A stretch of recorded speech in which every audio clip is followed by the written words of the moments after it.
Bonjour la famille, bonjour tout le monde, comment vous allez? Bien, j'espère. Nous sommes aujourd'hui 25 décembre 2025. Excellent. Je dis à tout le monde. Alors, nous allons venir sur l'hiver noir, dont le capitaine, camarade Ibrahim Traoré, nous a parlé avant-hier, au sommet, au deuxième sommet de l'AES, au Mali.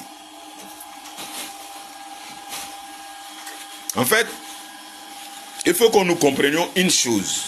Et je vais vous prendre un exemple très simple. Nous allons partir sur la Libye.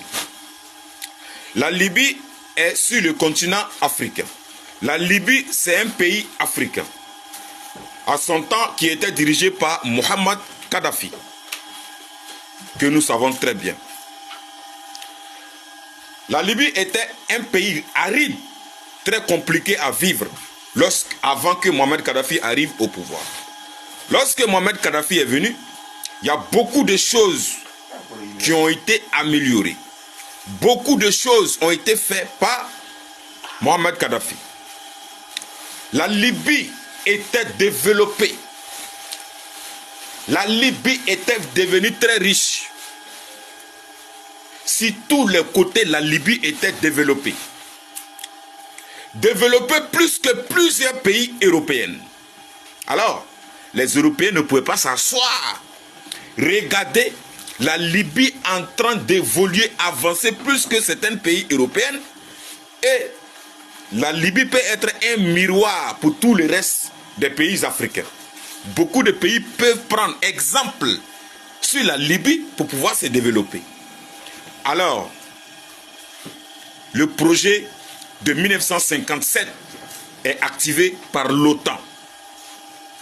Qu'est-ce que c'est que le projet de 1957 de l'OTAN? C'était le projet de Azawad. Pouvoir créer un pays dans un pays. Alors, ils ont lancé le mouvement pour saccager la Libye, massacrer Kadhafi et déverser les terreaux sur le Sahel. Parce que la Libye fait face au Sahel. Alors qu'ils ont tout déversé. Ils ont saccagé la Libye. Pour ne pas que les Africains prennent exemple de la Libye. Beaucoup de choses étaient gratuites en Libye, qui étaient gérées par le gouvernement, qui étaient payées par le gouvernement. Et il y avait des choses, des opportunités que la population avait en Libye, que les Européens, même les populations européennes n'avaient pas ça. Comment est-ce qu'un pays africain peut se développer comme ça? C'est inadmissible devant l'impérialisme. Donc ils ont détruit pour casser la cadence et en même temps déverser les terreaux pour détruire carrément le Sahel. Et aujourd'hui, nos braves combattants, nos trois grandes montagnes, à savoir le général Assimi Goïta qui est venu en première position, le capitaine Ibrahim Traoré qui est venu en deuxième position et le général Abdulrahman Tchani qui est venu en troisième position. Aujourd'hui, si vous regardez très bien, tous ces trois présidents sont en train de réaliser des grandes choses. Maintenant, il y a déjà des réalisations qui ont été faites. Si vous regardez en arrière, les arrivées, ils ont déjà réalisé. Et ils sont en train de réaliser en ce moment. Et il y a des réalisations futures qui sont programmées. Alors nous tous on sait. Quand ces trois présidents disent quelque chose, c'est qu'ils vont le faire. Ou bien ils l'ont déjà fait. Alors, l'hiver noir dont le capitaine Ibrahim Traoré est en train de parler, la façon dont l'OTAN a détruit la Libye pour casser la dynamique de Mohamed Kadhafi, alors l'OTAN peut lancer la même chose sur les États du Sahel. Mais ça ne sera pas seulement les États du Sahel, ça sera carrément toute l'Afrique de l'Ouest. Parce qu'ils ne vont jamais accepter que les pays africains se développent seuls, sans aide des pays européens soi-disant. Parce que actuellement où nous sommes, tout nous appartient. Notre pays nous appartient, nos ressources nous appartiennent. Et nous collaborons avec qui on veut. Mais côté frontal, côté contact, ça va être un peu difficile. Même s'ils vont essayer, ça va être difficile. Mais préparons-nous. Parce qu'ils vont nous traumatiser psychologiquement. Ils vont diaboliser d'abord les 3 dirigeants. Ils vont commencer à les diaboliser pour qu'on les déteste. Une chose que Jeune Afrique a déjà commencé. Ils vont dénigrer tous les efforts que nos 3 dirigeants ont fait. Ils vont sous-estimer et dénigrer encore les projets que nos 3 dirigeants ont programmés. Et ils vont rentrer à l'interne pour diviser la population. Ils vont rentrer à l'interne pour diviser la population. Ils vont encore essayer de diviser nos 3 chefs d'État. C'est ça. C'est l'hiver noir, les gars. Psychologiquement, ils ne vont pas nous laisser. Ils vont nous monter les uns contre les autres. Les militaires, ils vont monter les uns contre les autres. Ceux-là même qui soutiennent nos dirigeants, ils vont les monter les uns contre les autres. Il y a beaucoup d'argent qu'ils vont verser pour pouvoir atteindre leur but. Ils vont verser beaucoup d'argent. Et les corrompus vont tomber dans le piège. Mais gare à vous, que le service de renseignement de l'AIS ne tombe pas sur vous. Ils vont essayer tout pour le tout. Ils l'ont déjà dit. La France a déjà déclaré ouvertement.